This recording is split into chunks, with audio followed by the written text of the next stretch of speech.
I'm Micah McGonigal, the creator of Baldi's Basics, and today marks the 3-year anniversary of the original game, so I wanted to celebrate.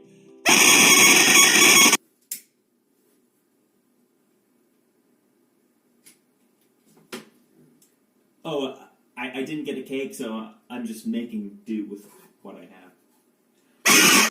I've got some cool new stuff to show off and talk about today, and to kick things off, let's take a look at some new merch that's releasing right now. I worked with some super talented artists to have 4 brand new Baldi's Basics t-shirts made. First we have Mathematical Mayhem by Harvey B. Arts. Next is Problem 3 by Meowtheroth. Then there's Restart Refresh by Padre Snowmizzle, the same artist who created Beans. And finally, Sweepin' Time by L. These designs all turned out fantastic, and I'm so glad I got to work with such great artists.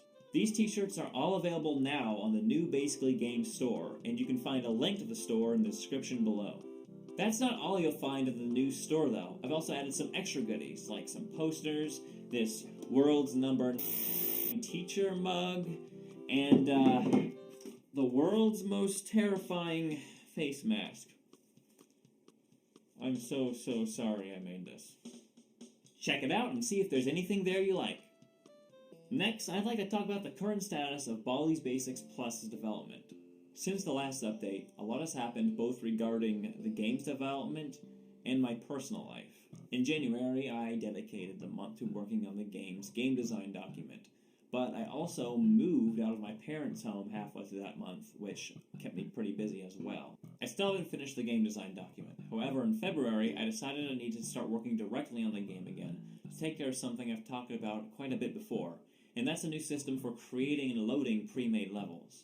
In the current version of Baldi's Basics Plus, there's a pretty well-known issue where the pre-made levels, which are used in Endless Mode and the challenge maps, do not receive updates that Hide-and-Seek mode receives. This is because the way I originally saved these levels, I failed to realize that they lost references to the prefabs, which, without getting too technical, are basically the building blocks of Baldi's Basics. I realized the only proper way to fix this would be to create an entirely new system which would allow me to create and load levels on the fly, similar to how the level generator works. So that's exactly what I did. What you're seeing now is a level editor I created for internal use.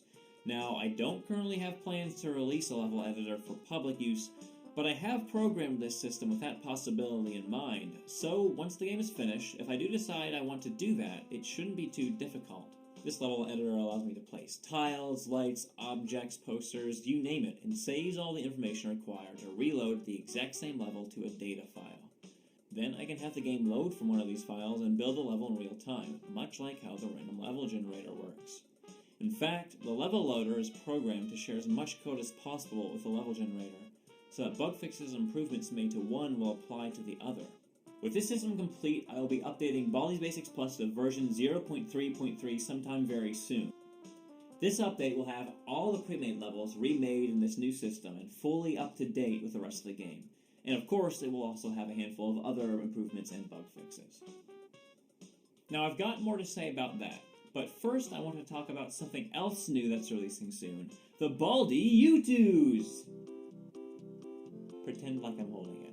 Unfortunately, the fine folks at U2s were not able to get a sample to me in time for this video, but I can say for certain that it looks fantastic.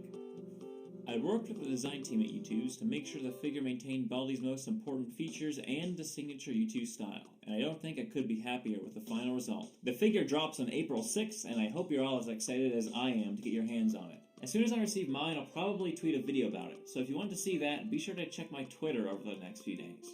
Switching back to the topic of Baldi's Basics Plus development, I've talked about what I've been doing, but now I'd like to talk about what I'm going to be doing moving forward. I've learned a lot over the course of the game's development so far, both about game development and myself, and I've realized that in order to finish this game strong, I need to take the time to apply those lessons, even if it means the next major update is going to take longer to release than I would have liked. One of the lessons I've learned is the importance of organization and planning.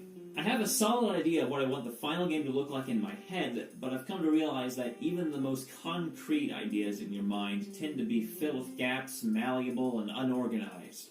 Completing the game design document will allow me to resolve pretty much all of those issues, and so it's currently my top priority. Once version 0.3.3 releases, I'll get back to work on the game design document. Game design document? Once version 0.3.3 releases, I'll return to working on the game design document until it's finished. After that, I'm going to plan out the rest of the game's development by pinning down exactly what features should be added in each and every update until version 1.0. Once I have a clear plan laid out, it will help development move a lot more smoothly. Another lesson I've learned is the importance of not rushing things. A mistake I've made time and time again in the past is setting some sort of arbitrary date for me to complete something by, and then as that date approaches, I rush and scramble and try to get everything finished in time, which usually ends up lowering the quality of the final product quite a bit. Kind of like this very video. That's right, as I write the script, it's 8:55 p.m. on March 29th. No more.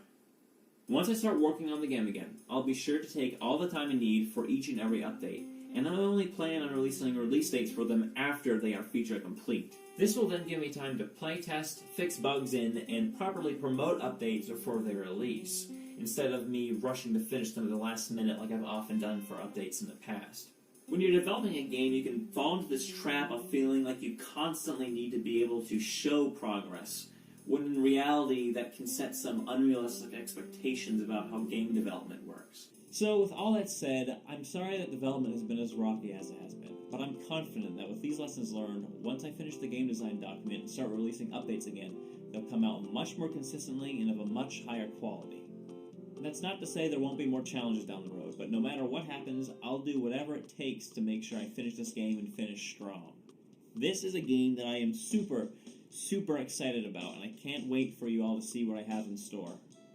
So that's pretty much everything I have to say.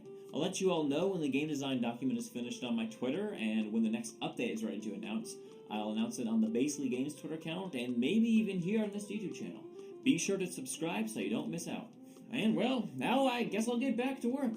Thanks for watching, and have a happy Baldi's Basics 3-year anniversary.